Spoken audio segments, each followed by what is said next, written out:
Ya sakinah sahra, alimnil buka. Wahai orang yang tinggal di atas gurun pasir, ajari aku bagaimana menangis. Wa zikruka ansani jami'al masaibi. Setiap aku mengingatmu wahai Nabi, semua musibah terasa ringan. Idza kunta anni fit turabi maghiba. Kalau seumpama engkau sekarang berada di bawah tanah, aku tidak bisa melihatmu. Fama anta an qalbil hazini. Engkau wahai ayah, walaupun aku tidak melihatnya, tapi engkau selalu dalam hatiku, tidak pernah terlewatkan.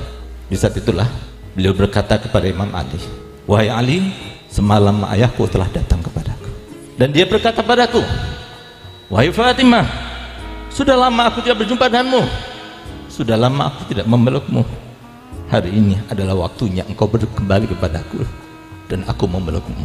Maka Sayyidina Ali meneteskan air mata dan dia berkata begini kepadanya, wahai Fatimah, tolong kalau engkau nanti berjumpa dengan ayahmu, maka sampaikan 3 pesanku ini. Pesan yang pertama, sampaikan salamku kepadanya dan beritahukan kepadanya bahwa aku rindu kepadanya.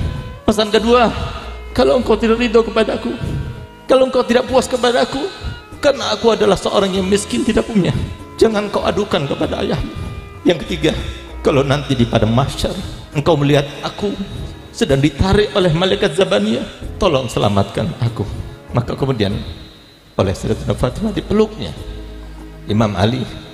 Maka gantian Imam Ali diperdengarkan suaranya dengan Sayyidatina berkata, kalau begitu ya Ali, aku juga berpesan padamu 3 hal. Kalau nanti aku meninggal dunia, engkau yang memandikan aku sendiri, engkau yang mengkafani aku sendiri, dan engkau yang menguburkan aku sendiri. Nanti kalau aku meninggal dunia, ingatlah setiap orang yang dalam keadaan asing, tidak ada keluarga.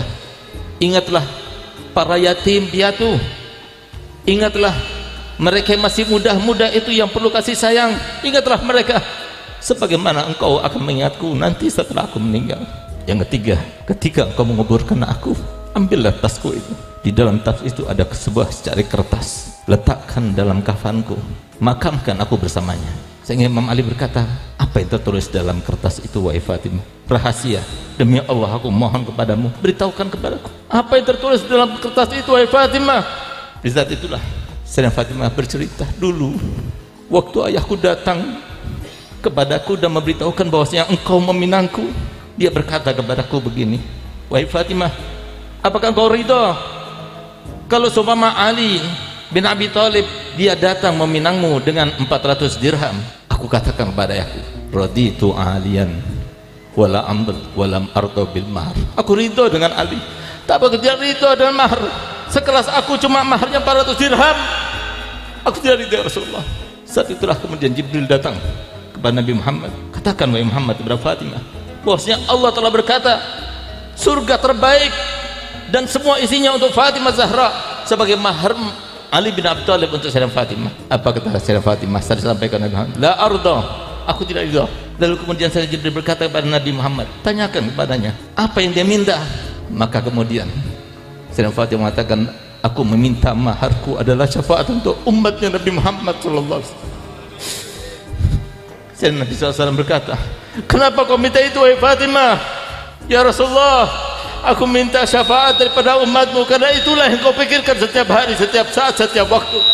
Sehingga kalau aku meminta supaya aku diberikan syafaat untuk umatmu, berarti aku telah menyenangkanmu dan aku sebagai anak telah berbakti kepadamu. Di saat itulah kemudian Jibril datang membawa kertas, dan di dalam kertas itulah itu yang nanti aku akan bawa, itu nanti akan aku bawa di pada mahsyar. Aku akan berkata kepada Allah Ta'ala, ini maharku ya Allah, berikan syafaat seluruh umatnya Nabi Muhammad. Sehingga Nabi Muhammad tahu, lihat bagaimana pengorbanan putrinya, bagaimana pengorbanan para cucu-cucunya, yang ketika mereka dizalimi, seandainya mereka mengangkat tangannya, pasti Allah mengabulkannya. Mereka tidak meminta itu. Sayyidina Husain radhiyallahu anhu warḍah, di saat beliau tinggal seorang, hanya bersama Sayyidina Ali Zainal Abidin, ketika melawan 3.000 orang lebih, beliau tidak gentar, tetap beliau bawa pisaunya, beliau bawa pedangnya di depan mereka. Tapi di saat beliau memandang mereka semuanya, beliau meneteskan air mata. Di mana air mata itu? Ketika menetes tampak kepada Sayyidatuna Zainab, saudaranya. Keluar Sayyidatuna Zainab, berlari dari kemahnya, mendekat pada Husain. Ya Husain, di depan mereka kau menangis. engkau adalah anaknya Ali, engkau adalah anaknya Fatimah, engkau menangis di depan mereka, engkau takut pada pedang mereka, engkau takut pada kematian.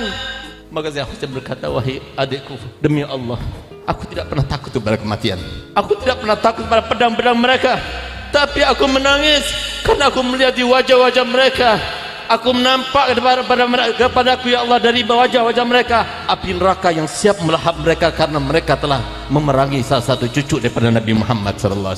Karenanya aku menangis. Kalau seumpama kematian tidak ada di dalam ketakutanku, demi Allah wahai Zainab, aku siap menghadap kepada kakekku, karena semalam aku bermimpi datukku Nabi Muhammad dan dia berkata kepadaku, Husain, hari inilah waktunya engkau berbuka bersamaku di surga.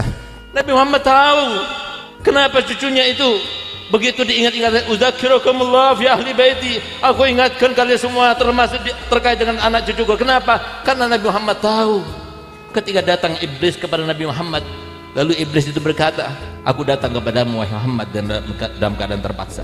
Nabi Muhammad tidak langsung meresponnya, tapi Nabi Muhammad bertanya kepada Jibril, kenapa iblis itu datang kepadaku? Dan dia berkata seperti itu, ya Rasulullah, tidak ada seorang nabi pun dan rasul pun yang didatangi oleh iblis kecuali dengan maksud dan tujuan untuk menjerumuskannya ke dalam dosa demi dosa, kecuali engkau. Sekarang dia diperintahkan Allah Ta'ala untuk datang kepadamu untuk menjawab setiap pertanyaanmu. Kalau dia itu berbohong di dalam jawabannya, maka niscaya Allah akan mencabut kembali semua yang Allah janjikan kepadanya, di antaranya hidup sampai hari kiamat, bisa masuk ke dalam benak manusia dan sebagainya. Lalu Nabi Muhammad bertanya, pertanyaan pertama yang ditanyakan kepadanya, apa kata beliau? Wahai iblis, siapakah manusia yang paling kau benci? Siapakah manusia yang paling kau benci? Dijawab oleh iblis, yang paling aku benci adalah engkau dan anak keturunanmu. Yang paling aku benci adalah engkau dan setiap yang mewarisimu. Yang aku benci adalah engkau dan setiap ulama yang meneruskan perjuanganmu. Sehingga Nabi Muhammad tahu kalau ada seorang yang ada orang yang benci kepada keluarga Nabi Muhammad, Nabi Muhammad telah mengatakan, man ahabbakum fahuwa mu'min wa man abghadakum fahuwa munafiq. Tidak ada seorang pun yang mencintai mereka, mencintai kalian, kata Muhammad, kecuali dia ada seorang mukmin. Ya Allah, aj'alna minal mu'minin ya Rabb. Dan tidak ada seorang pun yang benci kepada kalian kecuali dia adalah seorang munafik. Kenapa Nabi SAW mengatakan demikian? Karena yang benci kepada keluarga Nabi berarti seperti iblis.